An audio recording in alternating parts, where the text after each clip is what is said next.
دوسرا پھر سرکار نے فرمایا کہ مرد اپنے گھر پر حاکم ہوتا ہے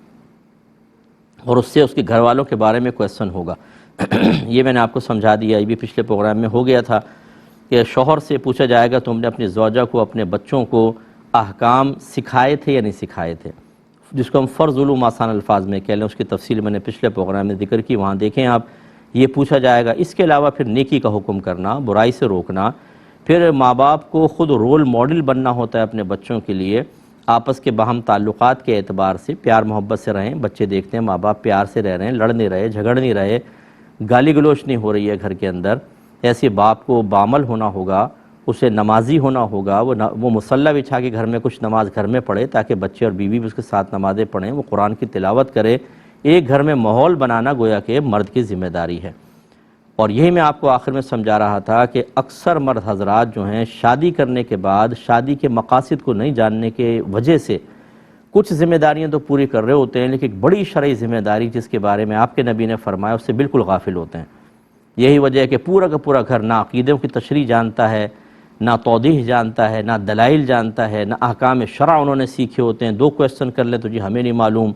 نہ گناہوں کی معرفت، نہ خرید و فروخت، نہ پیسہ انویسٹ کر رہے ہیں لیکن حرام شرائط کے ساتھ، اور کسب خبیث کر رہے ہیں اور خبیث مال گھر میں آ رہا ہے، لیکن اس کے باوجود کوئی پرواہ نہیں ہے۔ تو یہ سب میدان محشر میں پھر ایسے ہی ہوگا، شخص کو کھڑا کیا جائے گا، بیوی بچے یہاں پر ہوں گے۔ ایک روایت کے مطابق ایک شخص کو لایا جائے گا تو اس کے بیوی بچے کلیم کریں گے، ایک دعویٰ دائر کریں گے کہ اللہ تعالیٰ اس نے ہمیں حرام کھلایا تھا، آج اس کا حساب کر، اگر یہ ہمیں حلال کھلاتا ہم حلال کھاتے۔ تو پھر اس شخص کو پکڑا جائے گا، اس کی نیکیاں نکال کے ان کے نام اعمال میں ڈالی جائیں گی، حساب پورا نہیں ہوگا تو ان کے گناہ نکال کر اس کے نام اعمال میں ڈالے جائیں گے اور اس کو جہنم میں ڈالا جائے گا۔ اور اس وقت ایک فرشتہ ندا کرے گا کہ دیکھو اے لوگو، یہ وہ شخص ہے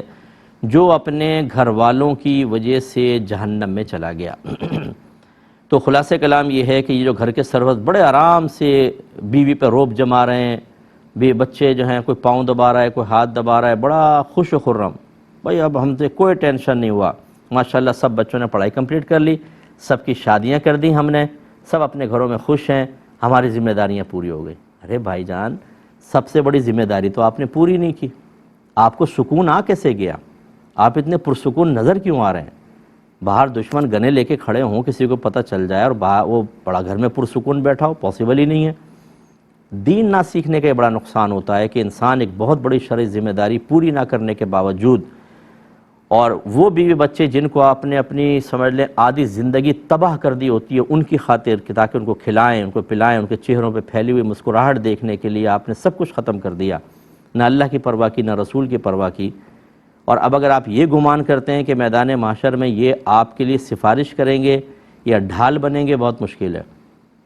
بظاہر ایسی ہے جو شریعت کہتی ہے کہ عام لوگ جو ہوں گے